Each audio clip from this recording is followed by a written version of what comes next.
नमस्कार, ओम शांति। बहुत बहुत स्वागत और अभिनंदन आप सभी का आज की मुरली चिट चैट में। तो आज प्यारे शिव बाबा ने हम मीठे बच्चों को याद दिलाया है कि हम कितने विशेष मददगार हैं ना। जी हाँ, बिल्कुल।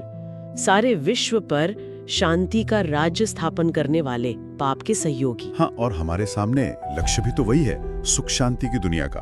तो आज की जो चर्चा है उसका मुख्य केंद्र है कैसे बाबा हमारे बेहद के पिता हमें स्वर्ग का प्रिंस बना रहे हैं, विश्व का मालिक सचमुच।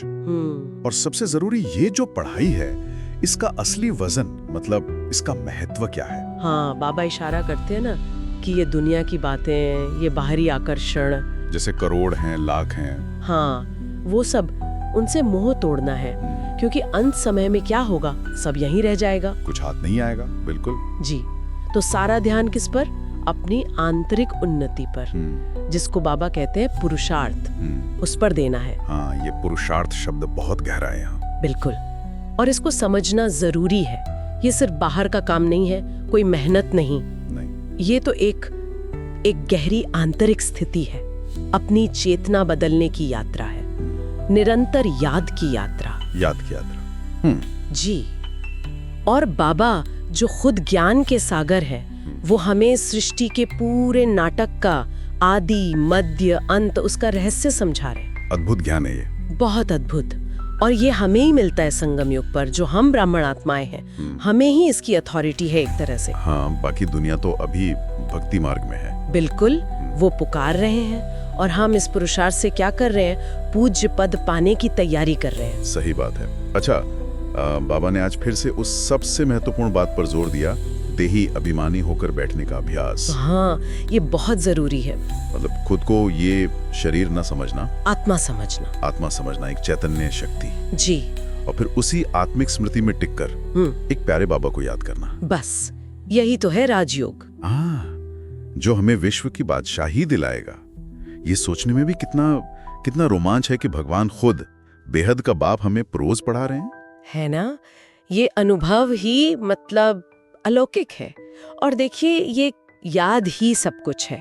बाबा जानते हैं कि ये आसान नहीं है हमेशा।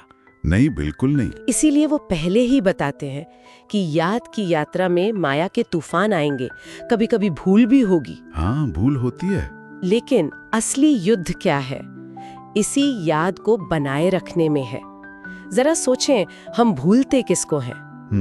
उस बाप को जो हमें डबल सिरताज विश्व का मालिक बना रहे हैं। हाँ, जबकि दुनिया के रिश्ते नाते, चाचा मामा दोस्त, वो सब याद रहते हैं आसानी से, है ना। बिल्कुल। पर बाबा बहुत प्यार से बहुत सहज युक्तियां भी तो बताते हैं, जैसे सुबह उठकर ठंडी हवा में शांत मन से बाप की याद में टहलना। हाँ, या फिर आपस में अपने याद के अनुभव बांटना जी, ताकि वो उमंग उत्साह बना रहे। सही कहा। और बाबा यह भी क्लियर करते हैं कि इसी याद की अग्नि से हमारे जन्म जन्मांतर के पाप कर्म भस्म होंगे। हाँ, ये बहुत बड़ी बात है। और ये ज्ञान इतना शक्तिशाली है और साथ में इतना सहज भी कि बाबा कहते हैं, भाई बूढ़ी माताएं भी जो शायद ज्यादा पढ़ लिख ना पाएं, जी, वो भी सिर्फ एक बाप को प्यार से याद करके अपना बेड़ा पार कर सकती हैं, शांति धाम फिर सुख धाम जा सकती हैं। कितनी सुंदर बात है। और आत्मा और परमात्मा बाप दोनों का स्वरूप भी कितना सूक्ष्म है। एक ज्योति बिंदु, बिल्कुल ज्योति बिंदु। और बाबा का वो स्नेह भरा आह्वान भी है कि भाई जब निश्चय हो गया है, पता चल गया है कि यही सच्चा रास्ता है, यही पिता है, तो फिर पढ़ाई में लग जाओ, बहाने नहीं। हाँ, बहाने नहीं, मुरली मिस नहीं करनी, जो रोज का महावाक्य है बाबा का। बिल्कुल, जैसे शास्त्रों में कहते हैं ना, गीता का भगवान आकर राजयोग सिखाता है, वैसे ही शिव बाबा पतित पावन। वो आके कहते हैं, बच्चे बस मुझे याद करो तो पावन बन जाओगे, और पावन बन के पावन दुनिया के मालिक बन जाओगे। कितनी सहज विधि जी। और ये गहरा ज्ञान दूसरों को भी समझाना है, लेकिन बहुत मिठास से, बहुत प्यार से। हाँ, प्यार से। तो आज की धारणा के लिए, मतलब जीवन में उतारने के लिए मुख्य सार क्या निकला फिर? हाँ, तो मुख्य रूप से दो बातें हैं। एक तो सुबह उठकर अमृत वेले बाप की याद का अनुभव जरूर करना, और अपना अनुभव दूसरों से बांटना भी, खुशी फैलेगी उससे। अच्छा। और दूसरा पढ़ाई, मतलब मुरली सुनने या पढ़ने में कभी कोई बहाना नहीं, उसको प्राथमिकता देनी है। सही है। और आज का वरदान भी बहुत सुंदर है। हाँ जी, वरदान है गुण मूर्त बनने का। गुण मूर्त, इसका मतलब? इसका मतलब ये नहीं कि सिर्फ दूसरों के गुण देखो, बल्कि परमात्मा बाप के जो दिव्य गुण हैं उनको देखो और खुद में धारण करो। अच्छा, उन्हें अपनाना है। जी, जैसे देवताओं के चित्र होते हैं ना, गले में माला दिखाते हैं रत्नों के। हाँ हाँ। बाबा चाहते हैं हम गुणों की ऐसी माला पहने, गुणों से सजे हों। हाँ, बहुत सुंदर। और स्लोगन वो भी बहुत गहरा है। हाँ, स्लोगन है, साक्षीपन की स्थिति ही यथार्थ निर्णय का तख्त है। साक्षीपन मतलब डिटैच्ड होकर देखना। बिल्कुल, जब हम साक्षी भाव से किसी सिचुएशन को देखते हैं तभी सही फैसला ले पाते हैं। सही बात। और वो अव्यक्त इशारा भी था। जी, अव्यक्त इशारा है कि आत्मिक स्थिति में रहने का अभ्यास बढ़ाओ और अंतर्मुखी बनो, मतलब अपने अंदर टिको। इससे क्या होगा? इससे बाहरी विघ्नों से बचाव होगा और हमारा जो कीमती समय है वो भी बचेगा।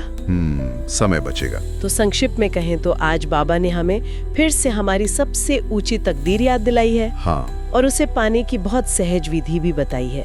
विश्व की बादशाही का ये जो अनमोल वर्षा है, ये सिर्फ और सिर्फ याद और पढ़ाई से ही मिलना है। कोई मुश्किल साधना नहीं। नहीं, बिल्कुल नहीं, बल्कि प्यार भरी लगन का मार्ग है। जरा सोचें, हम कितने कितने पद्मा पदम भाग्यशाली आत्माएं हैं कि स्वयं परमपिता परमात्मा ज्ञान के सागर वो इस साधारण तन का आधार लेकर हमें रोज पढ़ा रहे हैं, हमारा मार्गदर्शन कर रहे हैं। जी बिल्कुल। वो अपना असाधारण पाठ बजा रहे हैं।